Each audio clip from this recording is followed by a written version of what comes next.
സർക്കാർ ജീവനക്കാരുടെ ശമ്പള സോഫ്റ്റ്വെയറായ സ്പാർക്ക് വഴിയും സ്ത്രീ സുരക്ഷാ പദ്ധതികളിലൂടെയും ഗുണഭോക്താക്കളുടെ വിവരശേഖരണം നടത്തിയതിന് പിന്നാലെ കഴിഞ്ഞ 10 വർഷത്തിനിടെ പട്ടം ലഭിച്ചവരുടെ വ്യക്തിഗത വിവരങ്ങൾ ആവശ്യപ്പെട്ടുകൊണ്ട് സർക്കാർ അയച്ച കത്തുകൾ പുറത്തുവന്നു.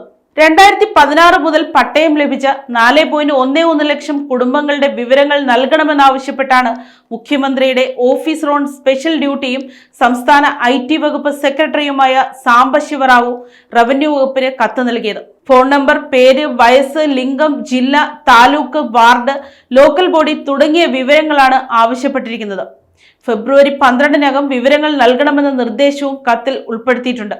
സർക്കാർ ജീവനക്കാർ, ക്ഷേമ പെൻഷൻകാർ, ചെറുകിട സംരംഭകർ, സ്ത്രീ സുരക്ഷാ പദ്ധതിയിൽ ഉൾപ്പെട്ടവർ തുടങ്ങി നിരവധി വിഭാഗങ്ങളിലെ വ്യക്തിഗത ഡേറ്റകൾ സർക്കാർ ശേഖരിച്ചതിനെതിരെ നേരത്തെ തന്നെ വിവാദങ്ങൾ ഉയർന്നിരുന്നു.